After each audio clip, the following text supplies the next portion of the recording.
সেয়ে আশা কৰোঁ নিশ্চয় খবৰ সকলোৰে ভালে। মই শান্তনা আপোনালোকৰ আগত আকৌ এটা নতুন ভিডিঅ'লৈ স্বাগতম জনাইছোঁ। পিন্ধি ৰেডি হৈছোঁ, তো ক'ত যাম আপোনালোকক ভিডিঅ'টো দেখাম। পলম নকৰি ভিডিঅ'টো আৰম্ভ কৰোঁ। আপোনালোকে দেখিছে লতা চিল্ক এখন মেখেলা চাদৰৰ দোকান।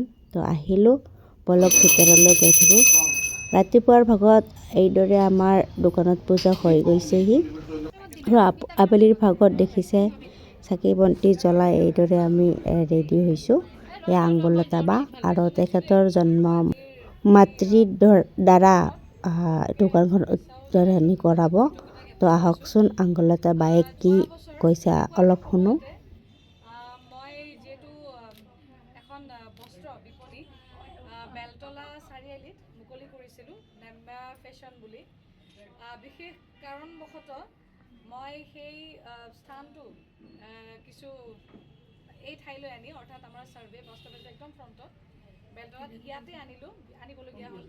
আৰু নতুন নামাকৰণেৰে লতা চিল্ক নামেৰে এই জেগাটো নতুনকৈ আৰম্ভ কৰিবলৈ লৈছোঁ।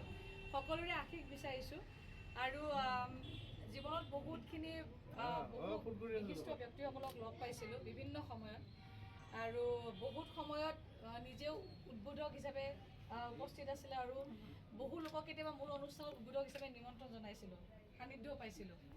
কিন্তু এইবাৰ অলপ ব্যতিক্ৰমী ৰূপত এটা উদ্বোধনী অনুষ্ঠান এটা কৰিব লৈছোঁ। এই লতা চিল্কৰ এই বিপণীখন, বস্ত্ৰ বিপণীখন এইবাৰ মোৰ জন্মদাত্ৰী মা অনু ডেকা তেখেতে মুকলি কৰিব। আৰু তাতকৈ আৰু ডাঙৰ আৰু মোৰ কাৰণে কোনো হ'ব নোৱাৰে। গতিকে মই মাক এখনি ফুলাম গামোচাৰে আদৰণি জনাবৰ কাৰণে আমাৰ সন্মানীয় বিশিষ্ট সমাজ সেৱিকা ঝৰ্ণা পেগু বাইদেউক মই অনুৰোধ জনাইছোঁ। আৰু এইদৰে আংগুলতা বাৰ জন্ম মাতৃক গামোচা পিন্ধাই দিলে। তাৰপিছতে আমাৰ উদ্বোধনী অনুষ্ঠানটো একেলগতে আৰম্ভ কৰিব, দেখিছে। আৰু আংগুলতা বাই অলৰেডি কৈ দিলে মাৰ দৰে কোনো হ'ব নোৱাৰে। এইদৰে আংগুলতাৰ মাক ৰান্ধনি কৰি ভিতৰলৈ সোমাই আহিব। আশা কৰিছোঁ দোকানখন ভালদৰে চলক। আপোনালোকে আহক, ইয়াতে নানা ধৰণৰ মেখেলা চাদৰ পোৱা যাব। উদ্বোধনীটো কৰা হৈ গ'ল, তাৰপিছত কেকৰো ব্যৱস্থা কৰা হৈছে। এয়া কেকবোৰ কাটিব এতিয়া, দেখিছে কেকটো কাটি দিব। তাৰমানে কেণ্ডেলটো জ্বলাই ল'লে, তাৰপিছত আইতা আৰু নাতি একেলগত ধৰি লগতে মাক আংগুলতা বায়ে একেলগে তিনিজনী মা বেটি হয়, দেখিছে। কেকটো কাটি আছেহি। তো এইদৰে আমাৰ কেক কাটা হৈ গ'ল। অকণমান ছোৱালীজনী অকণমান মা অকণমান আংগুলতা বাই খাব, তাৰপিছত অকণমানি ল'ৰা ছোৱালীখিনিক দিব, তাৰপিছত আমি খাম আৰু। তো ব'লকচোন আগুৱাই যাওঁ।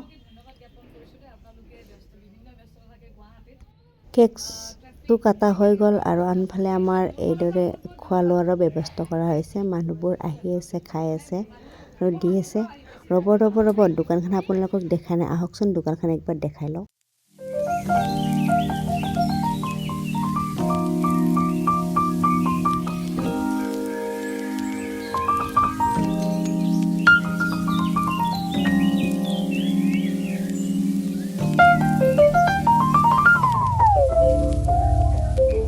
যিহেতু আজি অপেনিং কৰা হৈছে, মানুহবোৰ আহিছে আৰু কাপোৰ চাপোৰ আজি বহুতখিনিয়ে ল'লে। আপোনালোককতো এড্ৰেছটো ভালদৰে কোৱাই নাই, আহকচোন আপোনালোকক এড্ৰেছটো অলপ কৈ দিম। আপোনাৰ গণেশগুৰিৰ পৰা আহিলে লেফ্ট ছাইড হ'ব, আৰু বেলতলা ফালৰ পৰা আহিলে ৰাইট ছাইড হ'ব, আৰু চাৰ্ভে বাছ অফিচটোৰ ফ্ৰণ্টতে আমাৰ বাইদেউৰ দোকানখন আছে। আশা কৰিছোঁ আপোনালোকে আহিব।